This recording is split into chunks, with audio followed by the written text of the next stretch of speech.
Actually, I got a couple of friends of African persuasion, and I got to get rid of them, man. I got to admit to you. I'm finding I'm spending too much money on clothes hanging out with them, because I got to, like, fucking try to keep up with their wardrobe. It's like every time they go out, they got all brand new shit on. All brand new shit. So when I show up with my white version of brand new, which is, I ironed the shit, right? I ironed it, right? It's new. They just start trashing me. I can't keep up with them, man. They got like fucking 58 pairs of sneakers. Ever notice that shit? Like every color fucking Timberland? And I don't give a shit what fucked up color their shirt is. They got a pair of shoes to match it and a hat. It's like a rule or something. They're the worst. Even when you wear some new shit, there's like some sort of rule that you gotta like space out the amount of time within which like that you wear it. Because God forbid you wear the same shirt within a 10-day period, one of them's gonna notice. All of a sudden just look at you funny like, this motherfucker's got the same shit he had on last Tuesday. And then the whole car's like, oh shit! Then everybody just starts making fun of your fucking clothes. First they do the math, like, what was that, 5 days ago? 5 days? This motherfucker got 5 shirts! He got 5 shirts! And they start breaking it down. Yo, his first shirt be saying Monday, next shirt be saying Tuesday. Yo, on the weekend, he ain't been wearing no shirts.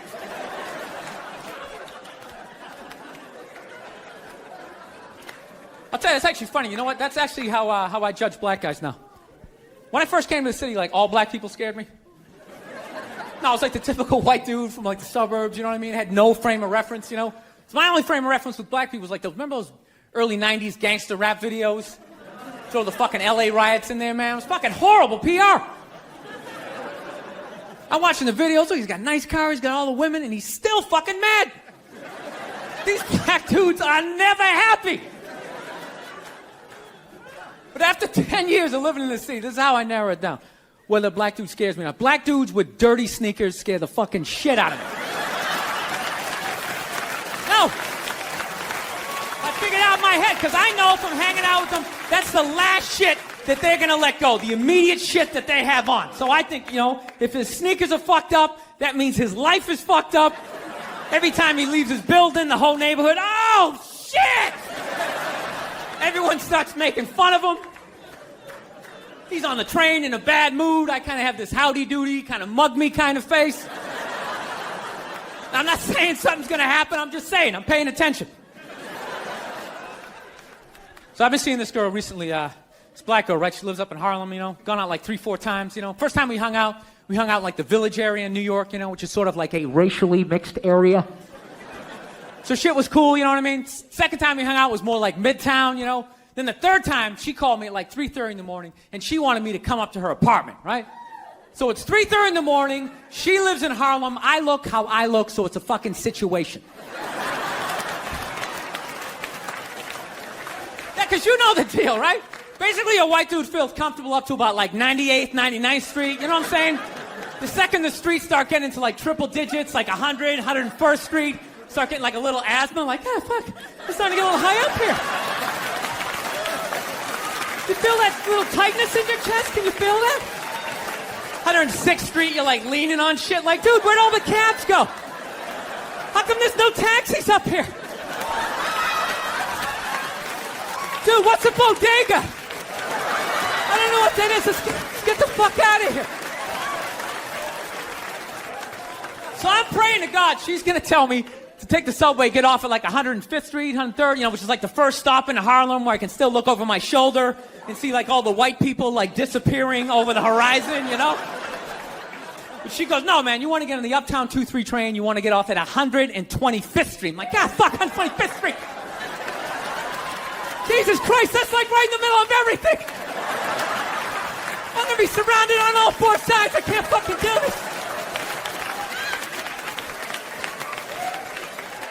So, at this point, I'm really trying to hide like the bitchy tone that's starting to creep into my voice, you know? And I'm trying to ask for really specific directions for when I get up there, because I want to know exactly where I'm going. So she starts naming the streets I have to go down, and every other street up there is named after like a black leader, you know? She's like, make a left on Adam Clayton, take a right on Frederick Douglass. I'm like, ah, fuck Adam Clayton. dude, go on the internet, look up Adam Clayton. Did he kill a bunch of white people during the slave revolt? Dude, I ain't going up there till I know what Adam Clayton did. Fuck this shit. So at this point, I'm really having a battle with myself. Because I'm thinking I can't do this, right? I'm like, I can't do this, but my dick's going, no, come on, man, we can do this, all right? Just relax. Pull yourself together and get on the goddamn train, right? So as always, I listen to my dick. Oh yeah, I get on the train. By the time I get up there, it's like 5 or 4 in the morning, right? I'm staying on like Malcolm X and like Danny Glover or some shit, right? I don't even know where the hell I'm at. But I see the street I want to go up. I want to go up St. Nick. I can literally see her apartment building, but there's like 5 or 6 black dudes standing right on the corner, right where I want to walk by. So I'm like, fuck! I felt like I was on like some reality show at that point, like some sort of like white guy survivor. It was ridiculous. So I'm thinking, I gotta walk right by these guys, right? You know what's funny? I think that they were actually more surprised to see me than I was scared, you know? And I was really, really scared, you know, but I'm also really, really white, you know? Like shockingly Caucasian. You know what I mean? Like if you're not ready for me, I can like surprise you. No, especially if you live up there. You've probably seen a white person for hours, possibly days. So when I show up, it's almost like magical. Like a leprechaun came out of nowhere, you know? Felt like I should have had like a little pot of gold, like a rainbow behind me. Top of the morning to you, latte. Kind of dance my way past them. But it's been going all right, you know? Once I get in her apartment, I'm fine, you know? I relax. Sit down, you know, watch a hip-hop countdown. Pretend like I know the groups, you know what I mean? It's just getting there that's a fucking pain in the ass. But, you know, I don't get mad at it, because I figure, you know, black dudes got to go through the same shit, though, right? When you go out to the suburbs, go fuck a white girl. Right? Just that same awful feeling of just leaving your people behind, you know, just less and less of you as you're fucking driving out there. Probably start off lean and you're all fucking cool. 20 minutes in, you're driving like 10 and 2. The radio's off. Like, dude, I don't like this shit. I don't like this shit at all. There's too much grass. I don't see any rims. This is fucked up. None of the windows are tinted. I can clearly see white people in every car. This is fucked up.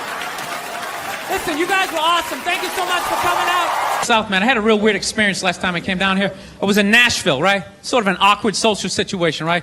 I'm sitting at this bar. There's this white dude sitting like 2 stools away. I don't know him. He doesn't know me. And that Terrell Owens story was in like sports news. So I try to make conversation. I'm like, man, look at this guy. This guy just signed a $40 million contract. He's already bitching, man. How much money do you need to make? And the dude looks at me. He's like, you know what I say? And then he looked over his shoulder, which I now know is the telltale sign that the N-word is coming, and it's coming hard. Oh yeah, it's not going to be pronounced with the A, it's going to be with the R, and he hit the R, he like stuck the landing. There was like a dismount, Klan members high-fiving in the background, like doing the wave. Just out of nowhere. So now, immediately, I'm looking over my shoulder like, dude, what the hell are you doing? You know what I mean? I'm waiting for like this hail of black fists to come raining down on top of me. I hate when people do stuff like that. That dude made me part of like a potential ass kicking that I had nothing to do with. You don't do shit like that. He just had that word, hot potato, just threw it in my lap. Trying to pass it down to the next white dude. I hate when people do that, man. You know, it's like, dude, feel me out first. Ask some questions. Do you like to fish? Have you ever fucked your sister, right? I start rattling off answers, then you go old school. You give me a pamphlet, you tell me about your militia. Don't just dive into it. That dude was one of the angriest people I ever met. I should have known that word was coming, because he was just watching Terrell, right? Anytime I would bring up, look at man, that guy's talking trash, he would just like flip out. He won't shut up! You know, those people get like so mad they're not even looking at you. Their eyes are up. You just shut up and play the game! You know what's funny? I don't even like Terrell, but now I love the guy. Because every time I see him talking trash, I know this idiot in Nashville He's just losing his mind, like kicking over his kitchen TV. Shut the fuck up!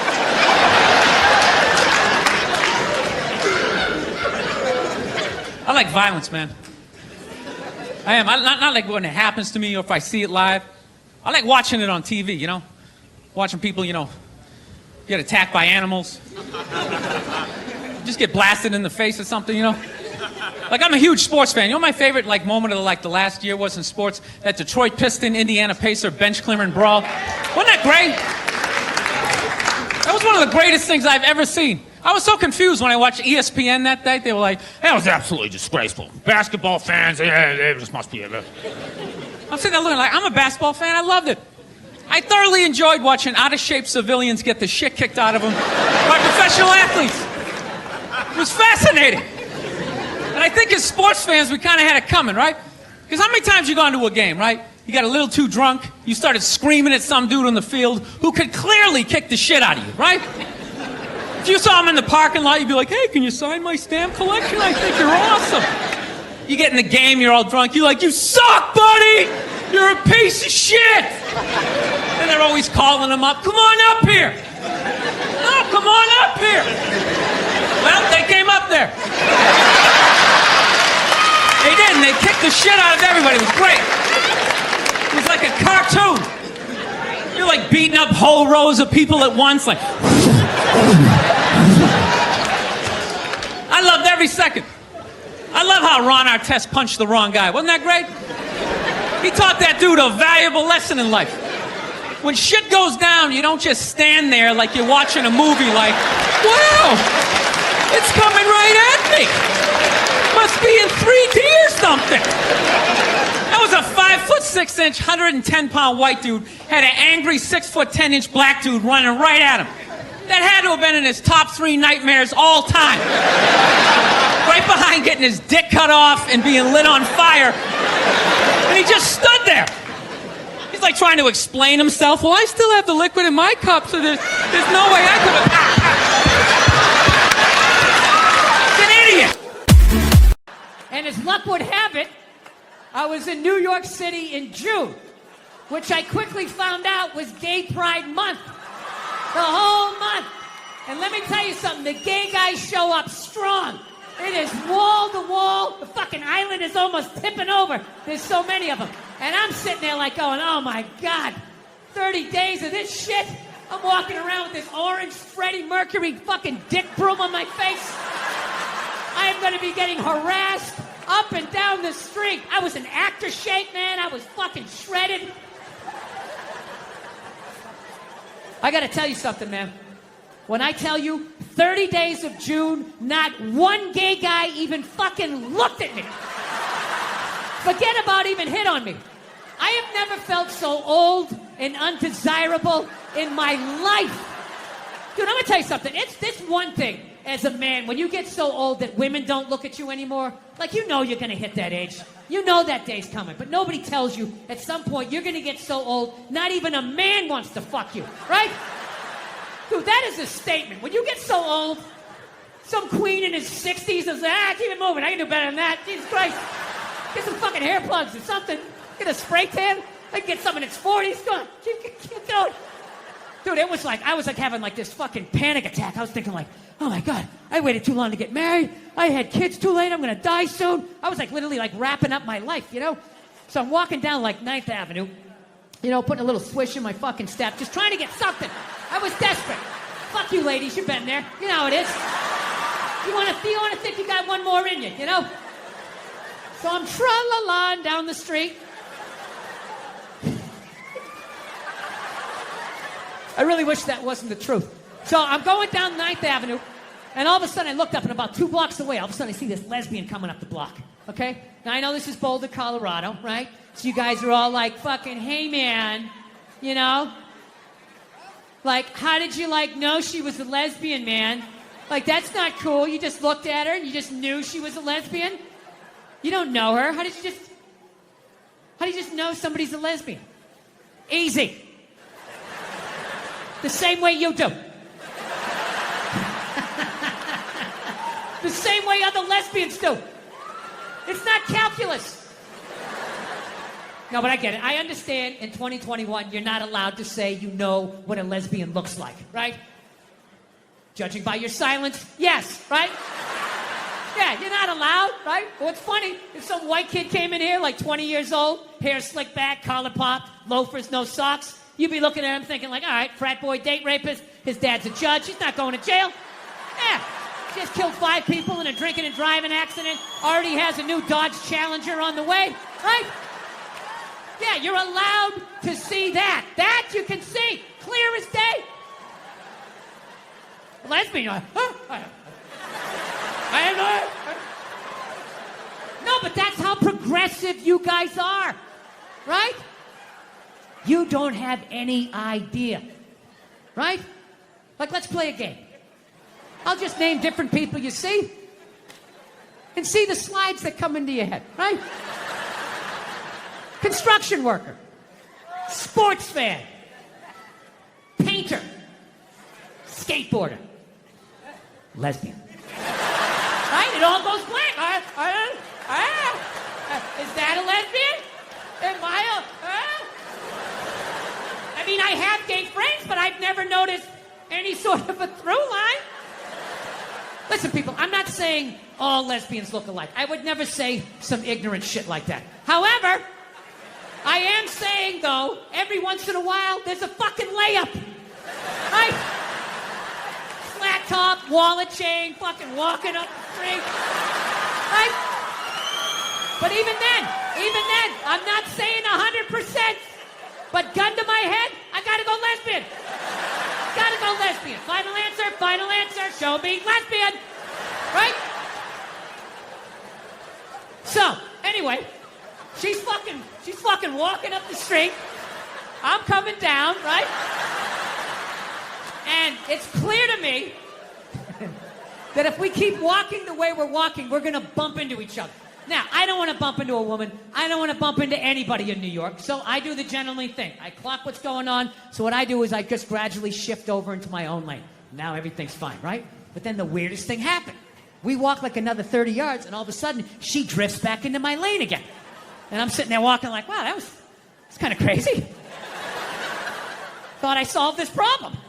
All right, so I fucking dip into another lane again, right? Okay, I'm walking. We go another 30 yards. She comes back into my lane again. So now, like, I'm up against the curb.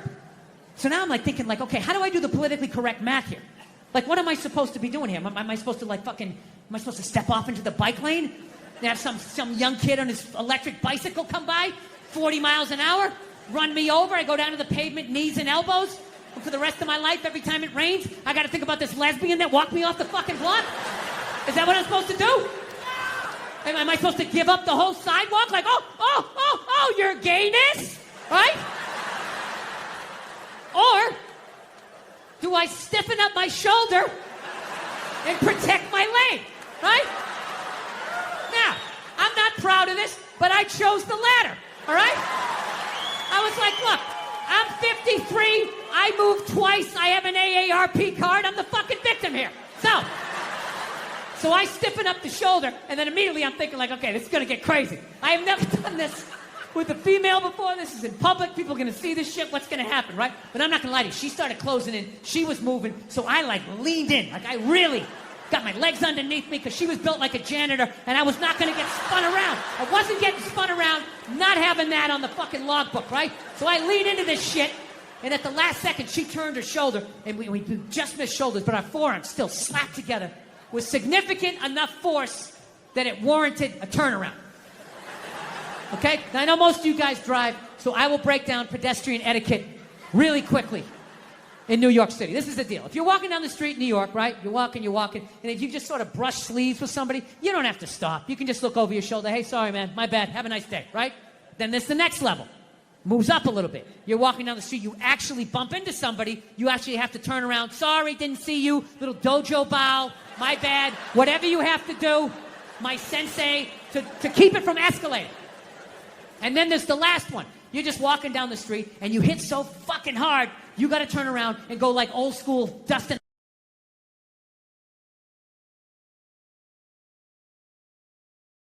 Huh? So I turn around to have this confrontation. And let me tell you something. She never looked back. And I'm not going to lie to you. That bugged me. That bugged me for like 3 days.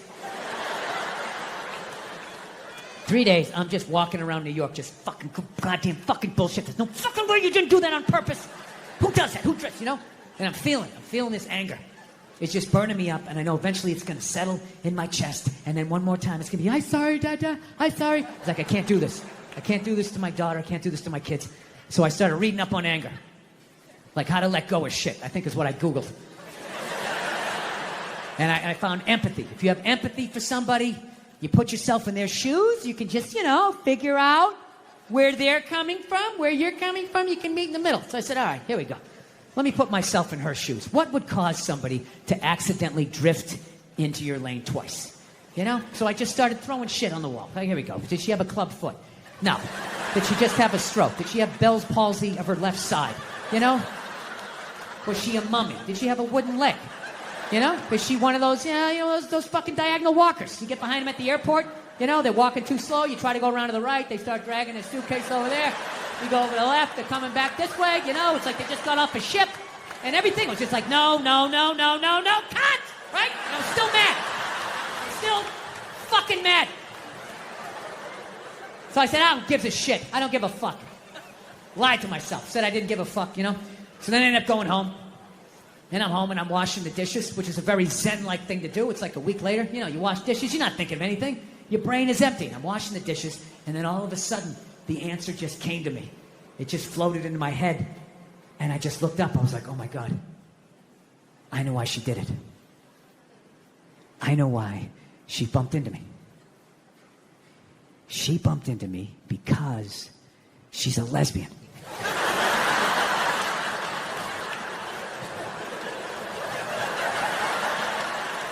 I mean, it was right there. I was like looking 9 miles down the street, looking under shrubs.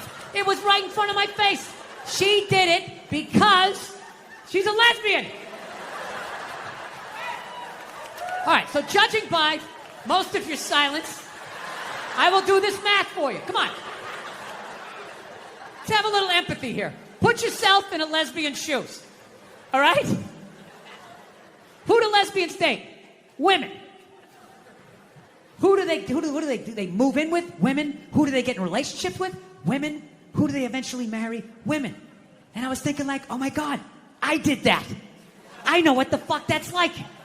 I know what it's like to live with one of those fucking things. I know exactly what that is. It's hopeless.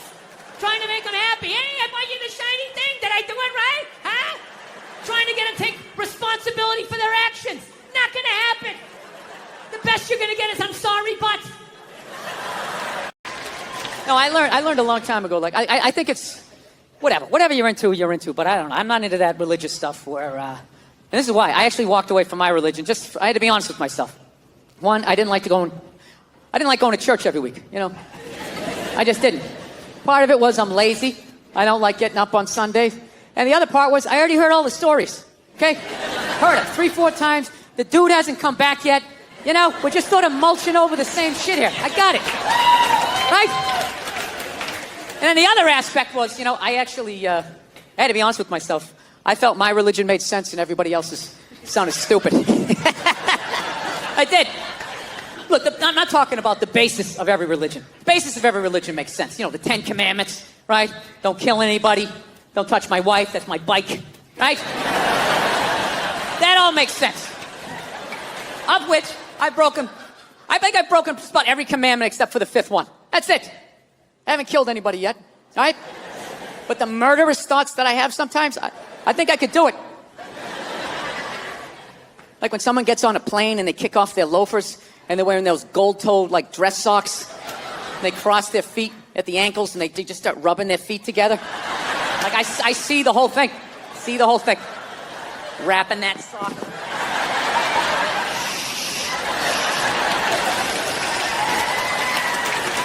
Right? See the whole thing. So we'll see. Still early on, right? But just the stories of how we got here and where we're going and what happens after we die. Everybody else's religion sounded stupid, Like I live out in Los Angeles. There's a bunch of Scientologists out there. And the first time I heard the story of Scientology, I was like, that is the dumbest shit I have ever heard in my life. Yeah. Like, your guy's name is Ron? Ron. And he wasn't alive thousands of years ago, so you can hide a lot of it in the mystery. This guy was alive like 45, 50 years ago. He had a driver's license, social security number. There's like footage of him stubbing his toe. Motherfucker, right? I don't know what happened. He was working at Denny's. He got sick of it. He's like, oh, I'll start a religion. Hey, everybody, there's a spaceship coming back. Everybody's getting sneakers. This is Tom Cruise. We're going to try to make you clear. Right? Now, look, I'm paraphrasing. To be fair to the Scientologists, I am paraphrasing. But that's essentially what they believe in. And I said that is the dumbest shit I ever heard, while simultaneously still kind of believing that a woman who never got fucked had a baby that walked on water, died, and came back 3 days later. So, yeah, that made total sense to me. So it just hit me one day. I was just like, well, why does that make sense and that shit doesn't, you know? They got a spaceship in theirs, you know? Right? We had the space shuttle, you know? There's sneakers. There's a lot of shit I can relate to in this. Why does that sound so dumb to me? I don't know. You know what it is? You know, I think it's because I heard their story when I was an adult. I heard my story when I was like 4 years old, right? When I heard my story, there was still some fat fuck coming down the chimney giving me Christmas toys. If I lost a tooth, there was a fairy. There was an Easter bunny. Why wouldn't there be some bearded baby moonwalking across the lake? Throwing out bottomless buckets of shrimp or whatever he did. Of course that made sense. But what happened was, as I got older, all of that stuff started to fall, right? Like, son, there's no fat fuck, it's your mother and I. Your mom's the tooth fairy, rabbits don't have eggs, her tits are fake, the NBA's mixed, Baker's a cunt, most of your dreams won't come true, right? And I was just like, wow, this is how the world is. And meanwhile, this shit was just floating, this 800-pound gorilla of this fucking story, and I just had to make a decision. What am I going to do? What am I going to do with this? Am I going to cling to it, be that person, you know? That's very offensive to me and other Christians and become that douche, right? I mean, be like the casual Christian, right? With like, you know, some 1 foot on base and just, yeah, I kind of go a couple times a year and like, if my parents come to town, I act like I go all the time.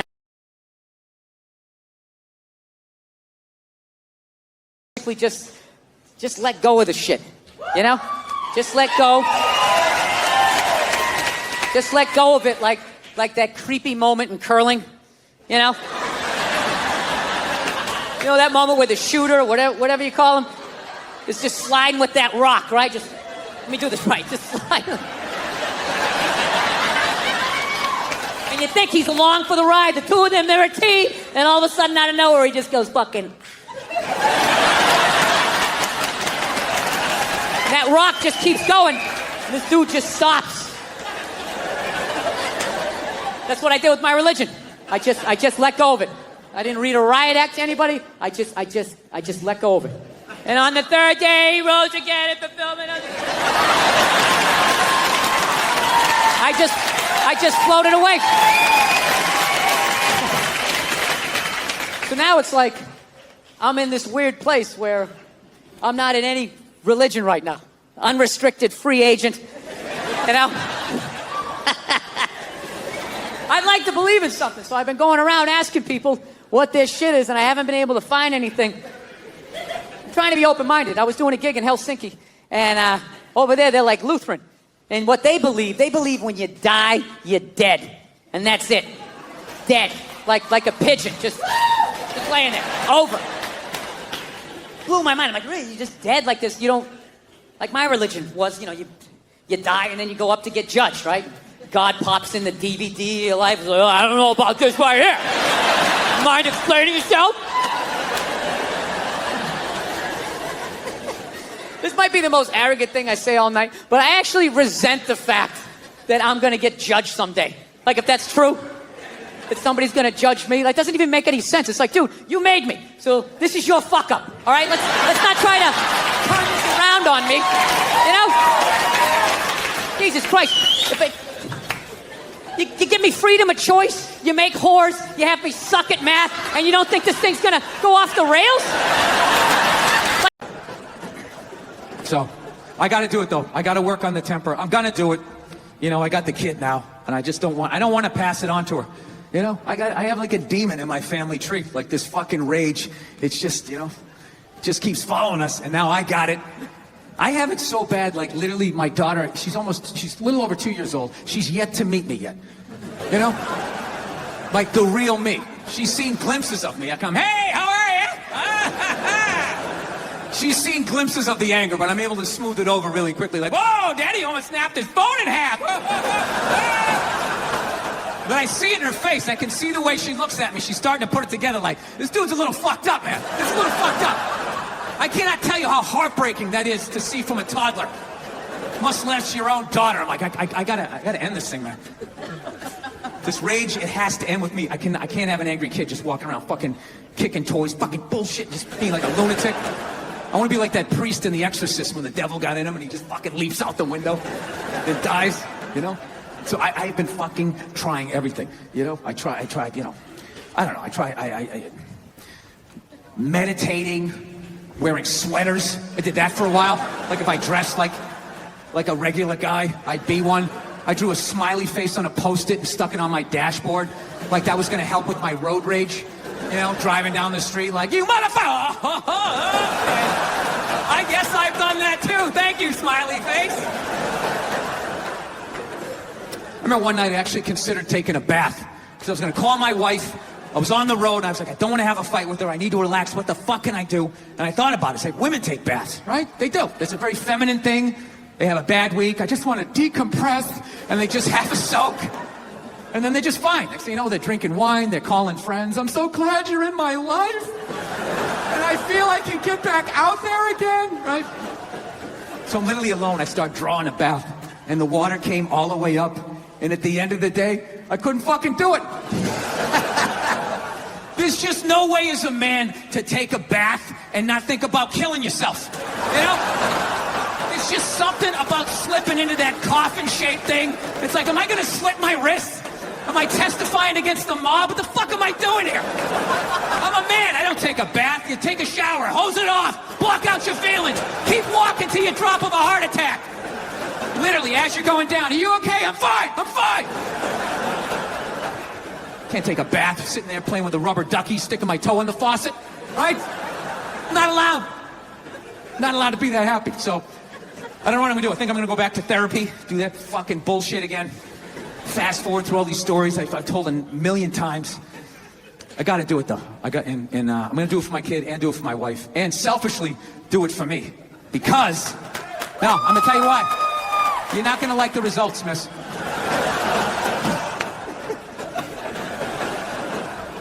This is why I'm going to do it, because if I actually don't have a temper, like, I just think to myself, like, what could my wife complain to me? Like, what could my wife bitch at me about, right? I fucking crush everything. I do. I take out the trash, okay? The gate was squeaky the other day. I made sure that was done, you know? I pick up after myself. I like to think I'm a good dad.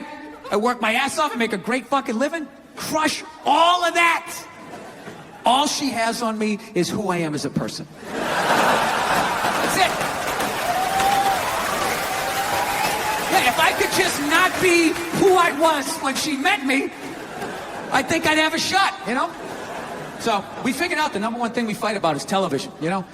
And then also, you can't tell other people's kids not to do stuff. Right. So you got to kind of like be loudly like, hey, he's climbing up on the utility pole, and kind of hope that somebody does something. Well, back in the day, you could yell at people's kids, and I think that needs to come back, and that's what's holding back this country. Yeah. Other people's kids. Long story short, Hugh Jackman plays the part of Gary Hart, and he was amazing. And I had a really fun scene where we were tailing him, we were chasing him down this alley, and he's like the nicest guy ever, but he's a big guy. He's like 6'4", and he's ripped. And we went down the alley, and his character's mad at our character, and he just turned around and looked at us. And for half a second, I was like, oh, that's Wolverine. And I literally, I legit got scared. And he's a big guy, you know? So what's funny in this scene is as the reporter, I have like a notebook and I dropped it. And after the screening, we went to the Toronto Film Festival, and all these actors are coming up to me. I love the choice you made. I love the choice you made to drop the notebook. I go, no, dude, that was real. I was like... A Rolex? Yes, it is. I finally bought one. 25 years in this business. Is it white gold or stainless? I don't know what it is. Is it heavy? No. Then it's stainless. Oh, is that what it is? Well, thank you. Thank you for taking my watch down a notch. I finally felt successful. You see this? You wouldn't say that if I had brown or black hair. I guarantee you. Blonde hair, you'd be over here giving me your watch. Of the racist white guy thing. A bunch of racist white guys. They came out of the forest, and they were just going, Trump, Trump, Trump. It's like, where were all these racist white guys the last 2 elections when they could have voted against the black guy? They were fine. Oh, I don't mind the black guy, but this white lady, we got to stop her. She's going to take her four-wheeler. So your Christian background is part of the show. Or at Yes, least and 2 I wanted episodes. to talk to you about Jesus after this. Well, the only reason why I bring it up is some You are the whitest person I've ever seen around. Yes. Served me well. I've never worked for anything. Yeah, I was born on a yacht. It's just all been downhill. I don't even mean it in. I don't mean it in a genetic way. I mean like I do. You. I'm talking full-on white privilege. I was stunned when I first heard about white privilege. I had no idea what it was. It was like, hey, everybody doesn't get to do this. It seems as if the sun Pulling has up never to job touched you. interviews right as I get out of the car. You're hired. Go home. We'll see you tomorrow. You never saw Weird Science? How creepy these nerds are. All these cameras on your phone. All of that. The people go on Ancestry.com. Why would you send your saliva into the internet? Why would you do that? Why don't you just go to the Illuminati and help them build your robot replacement? Being a mother is the hardest job out there. Most difficult job, and Oprah said that. Oprah said that, yeah. Has your opinion on that phrase changed at all since you've had a kid? No. It's not the most difficult job on the planet. It just isn't. Dude, I did roofing in July. As a redhead, I almost died. There's people that work on like oil. What was that movie that guy made? The oil, the fucking, they There Will Be drill Blood? oil. What is it? There Will Be Blood? There Will Be Blood. The out in the ocean, they would drill. I can never remember the names. Deepwater. Mark Wahlberg was Deepwater there. Horizon, yeah. Those guys were working on an oil rig. The fucking thing blows up. They're on fire. They got to jump into water that's on fire. Salty water into their wounds. You got to swim out of that oil and fire and then tread water, praying to God that the Coast Guard is going to get there before the sharks do. Now talk to me about a toddler. Oh, he was so fussy today. He wouldn't eat his peas. Yeah, and just the level of reward that is, as annoying as a kid is, like they smile at you and it's over. It's over. So, I mean, you don't get that, working on an oil rig when your buddy's greasy face lights up. You know what? It really is all worth it. At some point, I was going to make a point here. That's why I keep looking at here, and I just realized I'm blocking myself out of the camera. I love that you have the jib camera for this, like it's an action movie. Let's swoop in at these two guys sitting in these unbelievably small chairs. I literally feel like I'm going to fall onto the floor. This is insane. You really went all out with the audience, though. They got full-size adult chairs. Are these like from the 20s before they had like horse tranquilizers in our food? When everybody was like 5'1"? What did you say about the military that got people so mad? Or this one guy so mad? I was just saying, the guy who flies the fighter jet, okay, and has missile shot at him, that guy's a hero. However, if you're the guy that, points in the direction that the plane takes off in... You know what I mean? Oh, I shouldn't have to wear a mask. I don't want to wear a mask. I don't buy it. And then there are people that... I love those people. What? Yeah, you like the people that flip out? Yeah, don't wear it. Yeah. Don't wear it. Go kill yourself. It's awesome. Because I have to be honest with you, I know a lot of people died from COVID, but I'm starting to see the traffic come back, and I selfishly thought I wish it killed a few more. All right. So Yes, I am. second season. The deepest couch in sports entertainment. A lot of people think that they're uncomfortable with my elevation. Are you uncomfortable with it? No, I just see all of your insecurities.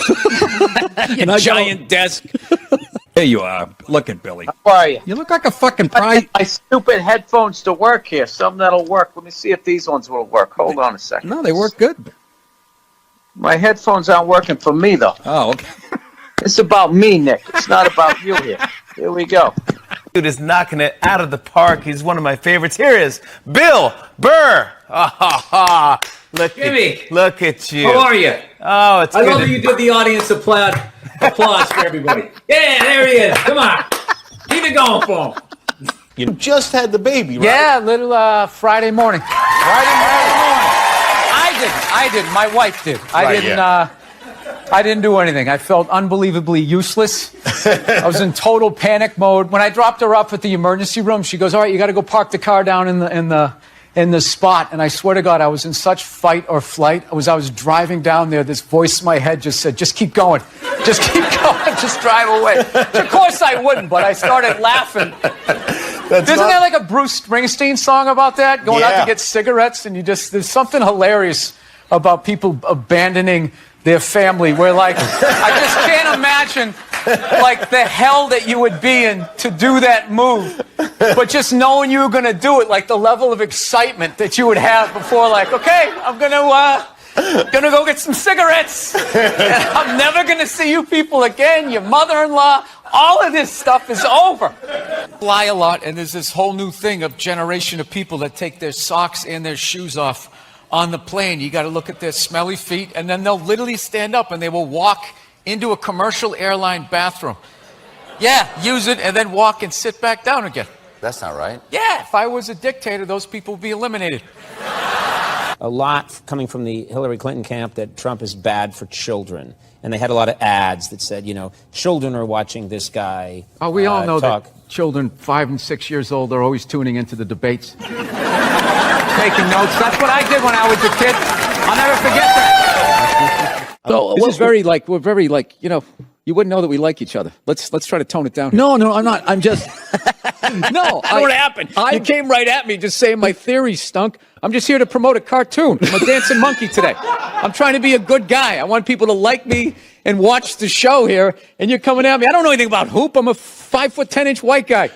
What is this? Rock 100.5. This is the worst interview I've ever done. And he's wearing Stetson cologne or something. It's just really overpowering. How you doing? You know what he looks like? He looks like the first guy who gets his ass kicked in a Steven Seagal movie. No, the background guy behind the big kingpin. Why don't you handle this? Like, there's a danger to buying that car. That big yellow. They see that big yellow prancing pony, and they just come out. They come up out of the manhole covers. All these gold diggers, like a zombie movie. And that is a gold digger magnet. And they're so good at it, they can look and tell if it's rented or not. They know where to look for the sticker. I don't know how to do that. Oh, there we go. No, but now this is like the ego one. Now I'm going to be sitting above you. You got to come with two. It's fine. It's fine. Sir, the one comedy through line that's working here is me shitting on this chair. Why would you take that from me? You're just totally going against the grain. I understand it. But you got on camera, so I think you get paid, even though this is online. I got to tell you how I discovered you. I do owe my whole career to you. I was struggling until Bobby Lee discovered me. Oh, no, not discover you in terms of like you did it on your own, obviously, but no, in terms of my awareness of you. Oh. Can I tell you that story? Oh, no, I remember it was a big day in my career. Bobby Lee is finally aware of me. Am I on Bobby Lee's radar? See, this is what he's going to... This is when things start to happen. I'm not going to allow this to happen. Reversal. I'm not going to allow this to happen. Reversal. Yeah. I'm just going to plug away. You know what I mean? Listen, you can talk to him all you want. I can hear it. Bill, how are you? What's going on? Oh, thank you. Thank you, all 7 of you. And the 4 Kevin Harts. Yeah. Is he in the black section of the crowd? That's what it seems like. They've moved up to the middle. Progress. I like it. I've always kind of been slightly dubious of a comedy competition, though. You don't have any confidence. You can't get up there and just do your dick jokes better than other people? No, I can't. I feel like it's not the right way to go about it. All you have to do is be louder than someone else. Oh, I can do and that. Flap your hands around. You're guaranteed to make the finals. I built a whole career on that. Every time I go into a store and I see something, they go, "Can we get a phone number?" Watching somebody give them the phone number. Why would you do that? Yeah. I always give the same. Mine is all area codes. They go, "What's your phone number?" I'm like 323-818-212-5. We've never taken a break in the middle of a guest. I know. I had all this momentum going. Now I got to start all over again. Go ahead. Go to the card. See this? We won game 1. Here comes the second of the doubleheader. Conspiracy theory has gotten a bad name where now it's become synonymous with like moronic thought. Like if you're into conspiracy theory, if you think like the bankers need to be stopped, then you also think the moon is made out of cheese, and you think that there's shifters and like lizard people. You know, they just try to knock it down. It's like this country started with a conspiracy. That's how it came. We won, so they're considered heroes and rebels, you know, whatever, revolutionaries. But if they lost, they would be hanged for conspiring. Yeah. It's not like it spontaneously happened. Yeah. Like all of a sudden everybody just picked up a gun and started shooting at the British. You know, they sat around. They planned it out. They planned it out. Yeah. I'm kind of getting tired of these people. It's funny when you said we won. I'm like, did we really win? But I understand what you're saying. Now, is that African American thing? Yeah. Or whatever, incognito. You're an enigma. What, because I make a pie? No, you know what it is? You're not a good listener. You've known me for 10 years. You have no idea who I am. It's all about comedy with you and moving up the ladder and pushing people out. Now, are you getting out of an existing house? No, I'm going from a one-bedroom apartment, and I figured I'd finally go out and buy a damn house and not have to deal with, some jerk living above me or below me. All right. Yeah. Do my own little thing. Get my little 12 gauge, get a bunch of cans of tuna.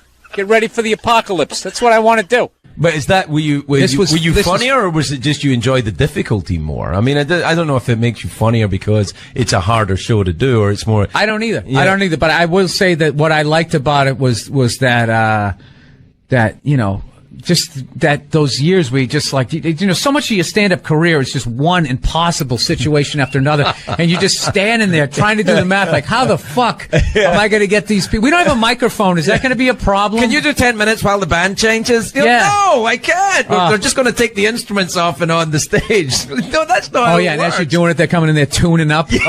Done gigs in hallways. Yeah. Hallways, areas that met in a hallway, cafeterias at like 1 in the afternoon. Sure. The college kids have no idea there's going to be a show. And they just go, we have a comedian, his name's Bill Burr, here he is. And then you just walk up there and have to do an hour. Sure. Just an hour I know. of humiliation. I would always say to myself, in an hour and 1 minute, this is going to be over. And I'm going to be in my car driving away. And that's what I would do. And the part that I hated was the waiting to go on. Yeah, I still do. Once you go on, it's the hourglass has been turned over. Yeah. The sand's starting to fall. And every second you're up there, whatever hit you take, that's one less one you got to take. Yeah, and it's true. I used to always call it my college agent afterwards, flipping out, going, I'm fucking done with these things. I'm never fucking doing this again. I don't give a shit. He'd be like, all right. And then he knew I needed the money. Then he'd call me up and he'd be like, Billy, Scott Bass. That was my agent. Scott Bass calling. I know you said you're not going to do this, but I do have a nooner. I'm going to build around it. And, by then I'd be at home. And I cooled off. It was a couple weeks later from being on the road, and the rent was coming. I needed the money. And he would be like, all right, it's going to pay $700. It's like in the middle of Iowa for $700, all inclusive. No means no. That's another one. No means no. It's like, no, it doesn't. All right? Look, no means no. No, that means no. All right, but no, stop it. What are you doing? Oh, my God. You're being so bad. Stop it. No. Yeah, that's not a fucking no. That means I want to do it, but I'm afraid you're going to judge me, so I'm just going to make it look like it was your idea so you don't figure out that I've already performed this act with 40 other fucking people. Right? But then you go to court and you get a bad read and there's some guy reading it. Your Honor, she said no. stop it. What are you doing? You're being so bad. Yeah, and you're just sitting there like, she didn't fucking say it like that. She didn't say it like that. So, I'm sick of Obama's wife. Yeah. This isn't some Republican rant either. It's just kind of first ladies in general. You know, I don't know what it is. All throughout my life, with each presidency, like these first ladies, they've just gotten more and more like chatty. You know? More and more chiming in, like leaning into the frame, spitting out their ideas. It's just like, well, why are you talking? Right? You weren't elected. Shut up. Your husband's not running a lemonade stand here. He's running the country. You don't just chime in. Let me guess, is this considered sexist? It is? Why? Well, okay, you just nodded there, lady. Let me ask you this, all right? Let's say you had a leak in your house, okay? You call a plumber up. He shows up, and he goes, yeah, I think the leak's coming from the upstairs bathroom. We need to shut it up, blah, blah. Then all of a sudden his wife walks in, who isn't a plumber. And then goes, hey, you know, I'm actually thinking it's kind of... Wouldn't you be like, with all due respect, shut the up. I need a plumber in this moment. I'll extend an olive branch here. All right, at some point, there's going to be the first female president, right? Exactly. Which means at that moment, you're going to have the first male first lady, right? And when that happens, that dude needs to shut his trap. I don't want to hear a word out of him. I want to hear from the president. You, sir, go do some first lady stuff, all right? Go get yourself some gloves that go up to your elbows. Smile and nod during speeches. Go put your own flair redecorating the White House, right? Which leads you to Michelle Obama, right? Now she's sitting there holding up those hashtags. Remember that hashtag, bring back our girls? Remember that? It's like, it blew my mind. It's like, why are you showing me that? I'm a stand-up comedian. Like, what am I going to do to get those girls back? Why don't you look across the dinner table? It's like, you see that guy? That is the leader of the free world. Tell him to pick up a phone, call some Navy SEALs and solve it. What am I going to do? Show up with a sharpened mic stand? Hey, Michelle said to bring him back. So let's talk white women here, shall we?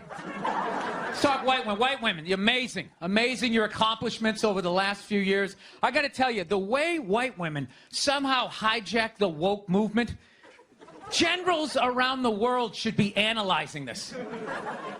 Just to refresh your memory, the woke movement was supposed to be about people of color, not getting opportunities, the at-bats that they deserved, finally making that happen. And it was about that for about 8 seconds. And then somehow, white women swung their Gucci-booted feet over the fence of oppression and stuck themselves at the front of the line. I don't know how they did it. I've never heard so much complaining in my life from white women. My life is so hard with my SUV and my heated seats. You have no idea what it's like to be me. Trash and white guys. The nerve. Where's the camera? The nerve of you white women.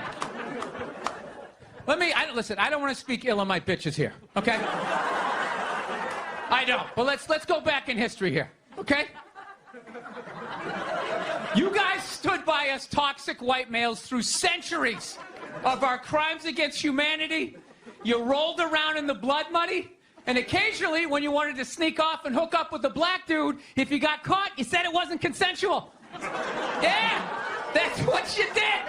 That's what you did. So why don't you shut up, sit down next to me, and take your talking to?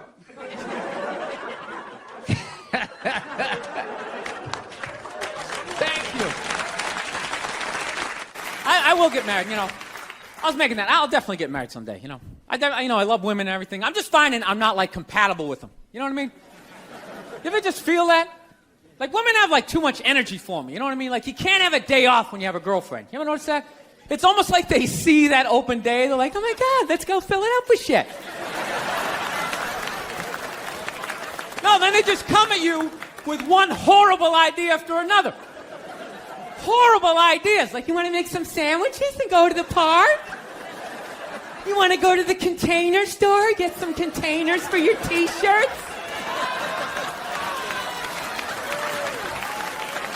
This is the worst one. Ever get this one? You want to go to brunch? You want to go to brunch on Sunday? And inside you're like, fucking no! But you can't say that, right? You gotta keep them happy. So what do? You agree. Like, yeah, let's go to brunch. What a great idea. Why would you want to sleep in on a Sunday when you can go pay $18 for eggs? Nah, you're thinking. Then we can sit around and listen to your friends have moronic conversations about the eggs. Like, is that pesto? Is that pesto in your omelet? Oh, it's asparagus. It's asparagus. I thought it was pesto. Oh, you just want to flip the whole fucking table over? It's horrendous. I'm trying to learn to pick my battles when I date girls. I usually argue with women all the time, man. I'm stupid like that. You know? Like, I dated this girl one time. She was, like, really into, like, women's issues. So we used to always have these dumbass arguments. Like, one time she came up to me and she goes, okay, explain this to me, Bill. Why does a guy make more an hour to do the exact same job, huh? I go, I'll tell you why. Because in the unlikely event that we're both on a Titanic and it starts to sink, for some fucked up reason, you get to leave with the kids and I have to stay. Yeah, that's why I get the $1 more an hour. No, think about it. If there's a house fire, it's always women and children first. I got to stand there with, like, the back of my shirt on fire going, let's go, people, let's go, let's go. So that's how I look at it. No, it's $1 an hour surcharge. That if something fucked up happens, either I can't leave or I got to, like, get in the way of it to give you a head start. Like, rabid dog, run, honey. 1 Mississippi, 2 Mississippi. You hear a bump in the night, I got to go check it out. Like, yes, he does have a knife. Anytime there's a hostage situation, who do they negotiate for first? Well, at least let the women and children go. Well, what about me? Bullets hurt me too. Why the fuck do I gotta stay in the vault?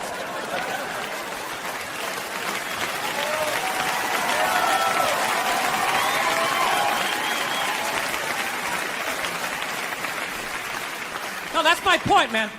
Where are all the feminists in those situations? You know what I mean? You can't find them. There are no feminists in a house fire. That's a guarantee. You could take the most hardcore feminist, some chick right in your face, like, he's chauvinistic son of a bitch, little short, little haircut, the whole 9 yards, right? Second those flames break out, she's gonna twist those little hairs into pigtails. No, I'm just a girl. I want to go play jump rope. And leave you standing in a burning house like you're not flammable. You know, but I'm not a dick, though. I'm not saying I think a woman should make $1 less an hour to do the same job. All I'm saying is if you're going to make what I make when the boat sinks, you better be standing right there next to me, listen to that guy play the cello. Then you get the corner office. You get all the benefits or whatever. I was going back and forth with somebody this morning, an East Coast friend of mine who I hadn't talked to in a while. How you enjoy being a dad and blah, blah, blah, blah, blah. And then she hits me up with the whole, hey, I'm turning 50 this year. I am not happy about it. I said, yeah, I turned 50 last year. She goes, how was turning 50 for you? You know, she goes, you're a guy. You probably don't care. It's much harder for a woman, especially with our careers. Oh, did I have fun with that? You know? I just wrote back, where? Jesus fucking Christ. You know what I mean? White women complaining is one of the funniest. It's like you got a fucking house and a beautiful family. What is the fucking... It's so much harder for me. You're going to outlive me by 6 to 8 years. So me turning 50 is like me turning like 56, 57, 58. You don't hear me complaining, you know? You never hear me complain on this podcast. This is nothing but positivity, rainbows, and fucking unicorns. Yeah, I love that shit. It's harder for women to go to the gym. It's harder for us to lose weight. Well, then fucking work harder. You know? Everybody's different. Oh, is that where it's harder? You know what's harder for me? Trying to get some woman to pay the cover charge and buy me drinks. You know what's harder for me? Divorce court. Outliving you. I mean, it balances out, ladies.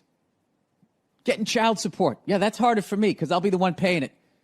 Then all of a sudden it costs $900,000 a month to raise a fucking 2-year-old, right? I just don't understand the constant complaining by white women. Okay, you're white. You live in America. Shut up.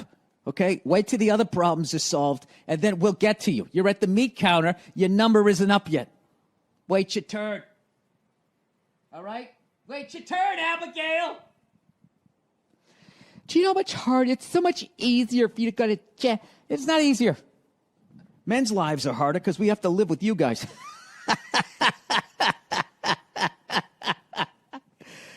Oh man, I want to become friends with a lesbian couple, and I want to like be friends with like the chick in the relationship that's got to handle more of the dude shit. You know, because opposites attract, and I would think even like in the lesbian community, there's going to be somebody who's out there swinging the axe, getting the fucking firewood, while the other one's in there making the muffins. That's the lesbian I want to talk to. Right into my podcast, please.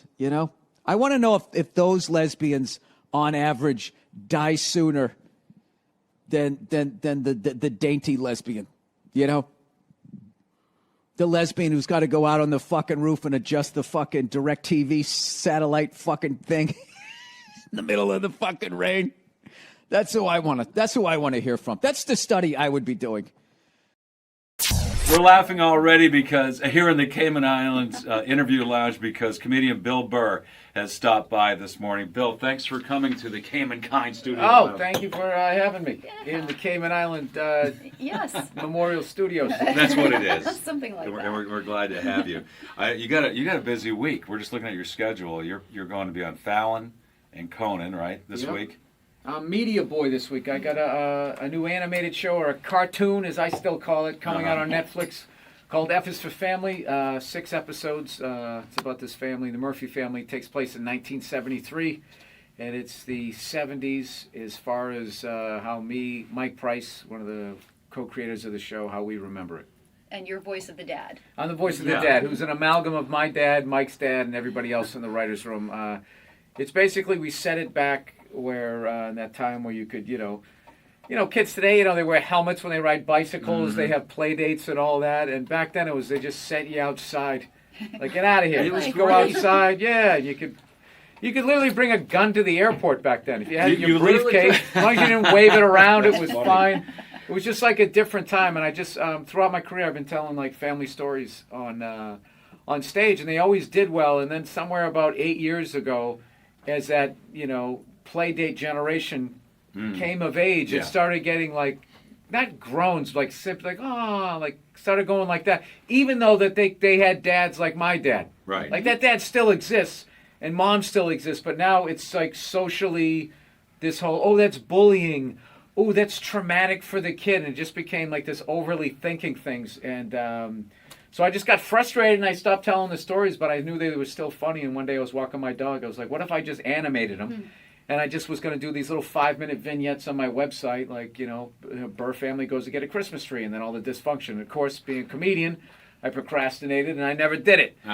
So then one day I had a meeting with Vince Vaughn's company, Wild West, and I just sort of just threw it out there, and they were looking to do the show. Then we got in business with Netflix, and Netflix came up with the brilliant idea to serialize it, which I didn't know means have one episode leading to the next one, right.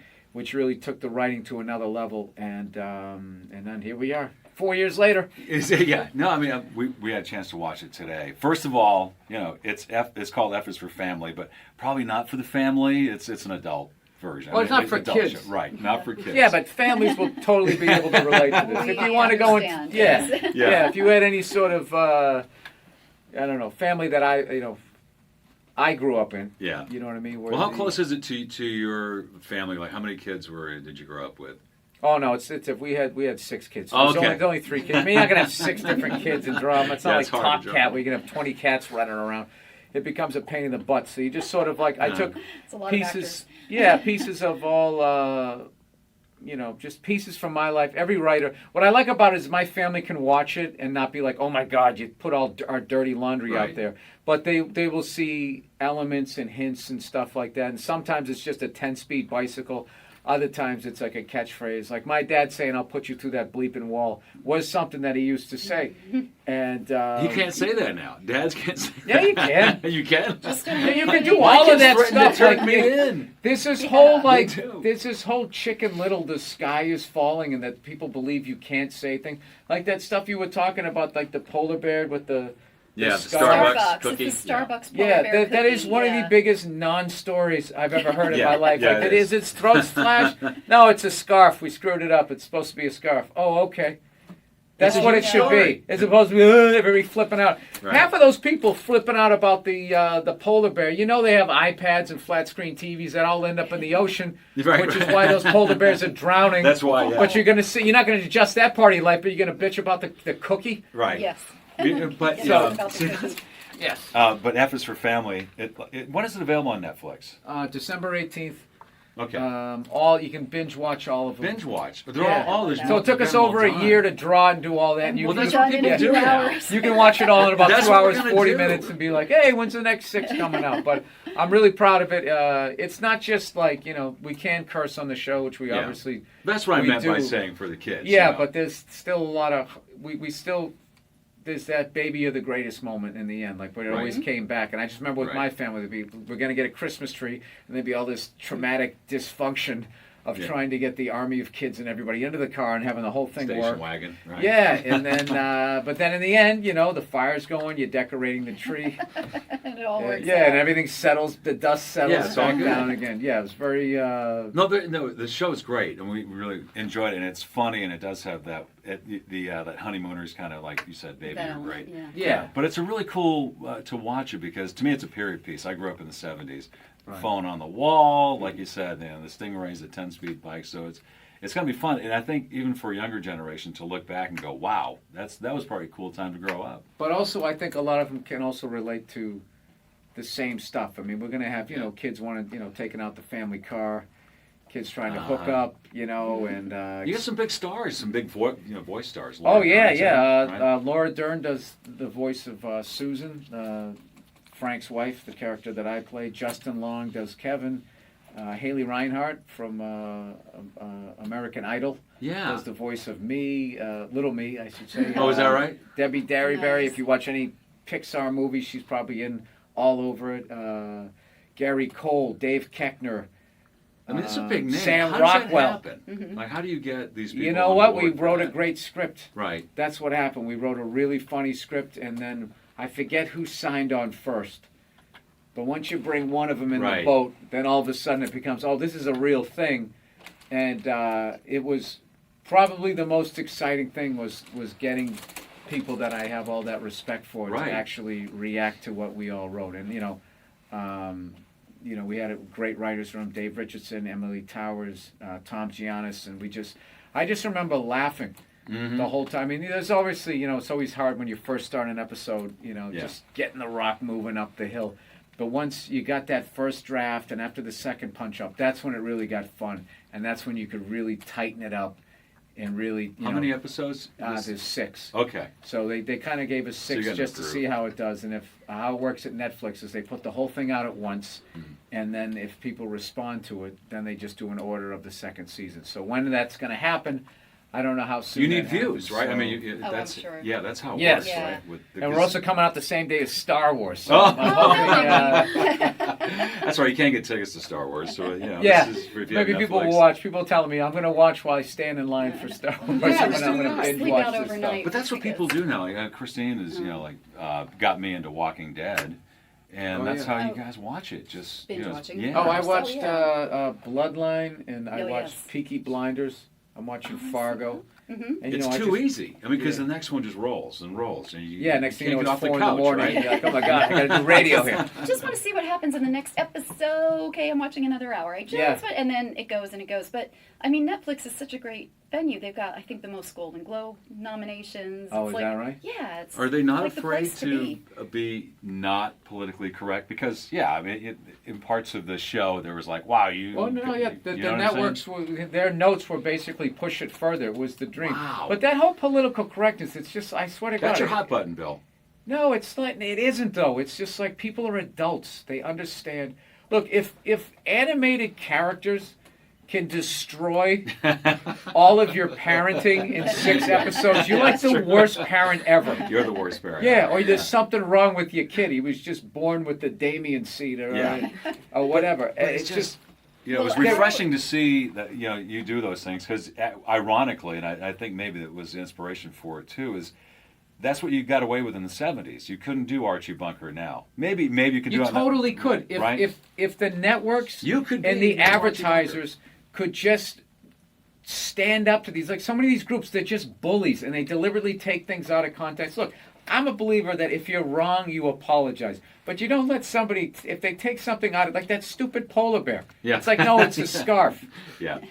It's a scarf. Yeah. So now I have to apologize because you think like, what kind of a dope thinks that Starbucks is going to have a bear with a slit throat in the holidays? Yeah. Like they sat around and that's what we're going to do. We have polar bears with its throat cut. Wait a minute, do we know? This will drum up business and then I think have it's they also. apologized yet? Do we know? Because they probably no, they haven't apologized yet. But I think it becomes like clickbait. It's really lazy journalism, and it's an easy thing. I swear to God, like comedians get more blowback than bankers who depleted the savings of people who fought in wars for this country, and they're eating Alpo now, sitting in some old folks home instead of their house that they should have had. And those guys, none of them go to jail. But God forbid you tell a joke in a strip mall that somebody and one person out of like 400 doesn't like it, and that becomes a story, and they write a blog about it, and they treat the blogger like they won like a Peabody Award for the New York Times. It's just some dope in the crowd who sat there and watched 100 subjects go by, and everything was funny, and then it came to their part of their life, and that was a statement. Yeah, he meant that one. It struck a nerve. Yeah, they're babies. They're babies, and if you just stand up to them, they're bullies. Have you changed up your stand-up at all? Because you said you felt it happen. Like you felt this change about 8 years ago, and a lot, Jerry Seinfeld, a lot of comedians have addressed this. I never felt it in the club. I just saw people's I just saw how it worked. And I have a podcast network. Okay, plug it. The All Things Comedy Network. And when we have a friend of ours has a special coming out, we go, okay, we're all tweeting in 3, 2, 1, and there's 400 or 500 of us, and we all tweet, and it gets momentum. That's 500 people in a country of over 400 million can get momentum on social media with 500 tweets at the same time. So when they sit there and they act like the sky is falling and everybody's freaking out, it's strategic.